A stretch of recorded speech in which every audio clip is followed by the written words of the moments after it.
नमस्कार दोस्तों, पेश है मेरी आज की कहानी। एक मेंढक और मेंढकी का जोड़ा एक कुएं में रहते थे। आराम से जिंदगी कट रही थी। मेंढक जो था वो थोड़ा सा नास्तिक था, किसी भी चीज़ पे विश्वास नहीं करता था।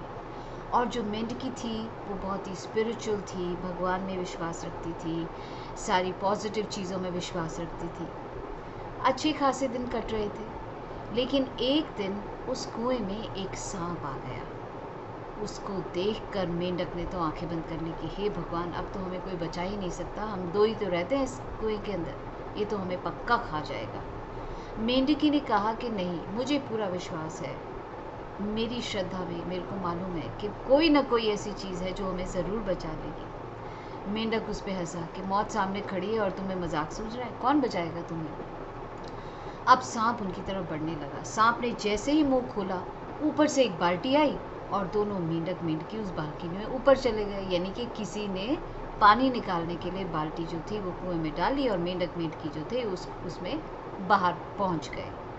मेंढकी ने कहा, देखा, मैंने तुम्हें कहा था ना, कोई ना कोई शक्ति हमें ज़रूर बचाएगी। मेंढक ने कहा, मुझे तो लगता है ये कोई इत्तेफाक है, हो ही नहीं सकता, ऐसा हो ही नहीं सकता, कोई इत्तेफाक हुआ है। अभी वो आपस में बात ही कर रहे थे कि उस बाल्टी का पानी एक घड़े में डाल दिया गया और थोड़ी देर के बाद उस घड़े के नीचे उन्हें कुछ गर्माहट महसूस हुई और पता लगा कि ये घड़ा जो है वो आग के ऊपर रख दिया गया है पानी उबालने के लिए। मेंढक ने कहा, देखा, मैंने तुम्हें कहा था, वो तो इत्तेफाक था, आज तो हमारी मौत लिखी हुई है, 100% हमारी मौत लिखी हुई है। मेंढक ने कहा, नहीं, मुझे पूरा विश्वास है कि ऊपर वाला हमें बचाएगा। एंड इवेंचुअली हुआ क्या दोस्तों, अचानक से वो जो घड़ा था वो थोड़ा सा गर्म हुआ और फूट गया और दोनों मेंढक मेंढकी जो थे वो कूद कर मटके से बाहर आ गए, यानी कि दूसरी तरफ भाग के आ गए। और अब मेंढक को भी विश्वास हो गया कि जब आप सच्चे दिल से भगवान को याद करते हैं, सच्चे दिल से पॉजिटिविटी के साथ आप कुछ सोचते हैं, तो सोल्यूशन ज़रूर निकलता ही निकलता है। कहते हैं, you do what is in your power, जो आपके बस में है आप करो, और जो आपके बस में नहीं है उसे सरेंडर कर दो।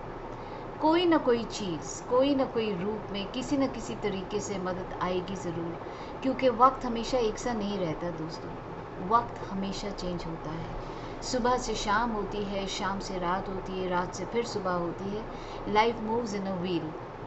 So if you have done your 100%, things are not working out, maybe he has better plan. And when the plan comes, maybe we don't look at the right thing or we don't see कि उसमें हमारी भलाई क्या है, हमें उसमें भी बुराई नज़र आती है, but eventually in the long run you realise things always has a reason. भगवान ने एक रोड मैप बनाया हुआ है सबके लिए और वैसे ही ज़िंदगी चलेगी। कहानी अच्छी लगे तो शेयर ज़रूर कीजिएगा। कल फिर मिलती हूँ एक नई कहानी के साथ।